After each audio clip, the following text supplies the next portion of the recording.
शुभ उदय बच्चों। हिंदी की कक्षा में एक बार फिर से आप सबका बहुत बहुत स्वागत है। आज हम पढ़ेंगे पाठ नंबर 4 जिसका नाम है सुंदर फूल। तो बच्चों यह सुंदर फूल एक कविता है। बच्चों फूल जितने सुंदर और कोमल दिखाई देते हैं उतना ही सुंदर और कोमल उनका स्वभाव भी होता है। कांटों में रहकर भी सुगंध और प्यार बिखेरते हैं। आइए इस कविता में फूलों के बारे में जानें। हम फूलों ने सीखा खिलना, हंसना और हंसाना, अपनी मधुर महक से सारे उपवन को महकाना, मंद पवन में झूम झूम कर डाली पर इतराना, भौरों के मन के प्याले को मधुर रस से भर जाना। तितली अपने चपल परों की रंगत हमसे पाती, इधर उधर उड़ अपनी छवि से सबका चित्त लुभाती। गीत हमारी ही शोभा के कोयल गाने गाती, गौरैया गुणगान हमारे गाते नहीं अघाती। कांटों की गोद में पलकर हम हंसते रहते, सूरज की गर्मी में जलकर हम हंसते रहते, अंत समय धरती पर गिरकर हम हंसते रहते। हम जीवन भर समझ ना पाते दुख किसको कहते हैं।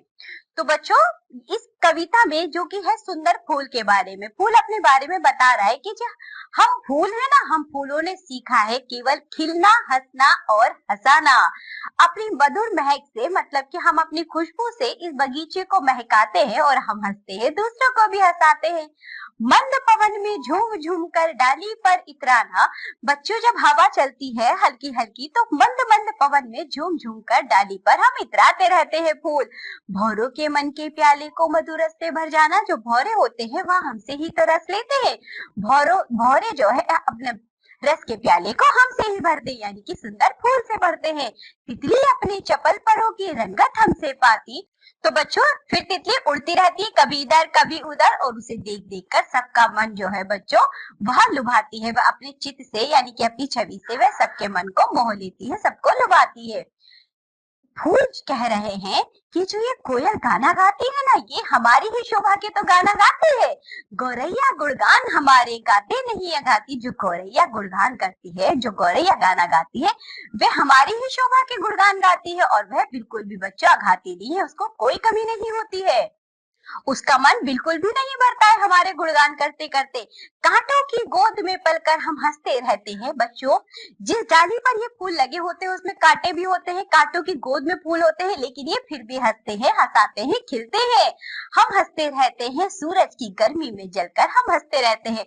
बच्चों सूरज की रोशनी पड़ती है, क्या फूलों को हम ढकना चाहते हैं? हमें धूप लगती है, हम तो बच्चों छाव में चले जाते हैं, लेकिन फूल तो बच्चों उस गर्मी को भी सहते हैं और वह तब भी हंसते रहते हैं। अंत समय धरती पर गिरकर हम हंसते रहते हैं। हम जीवन भर समझ ना पाते दुख किसको कहते हैं। बच्चों जब फूलों का अंत हो जाता है, वे टूट जाते हैं, तो वे धरती पर गिर जाते हैं, लेकिन वे तब भी हंसते रहते हैं। फूलों ने कभी नहीं जाना कि दुख क्या होता है। इसीलिए बच्चों हमें भी अपने जीवन में दुख नहीं करना चाहिए। हमें हंसते खिलखिलाते रहना चाहिए और सुखी रहना चाहिए। तो चलिए इसी के साथ ये कविता होती है यहाँ समाप्त। अब हम मिलेंगे आपसे अगली कक्षा में, तब तक के लिए बाय बच्चों।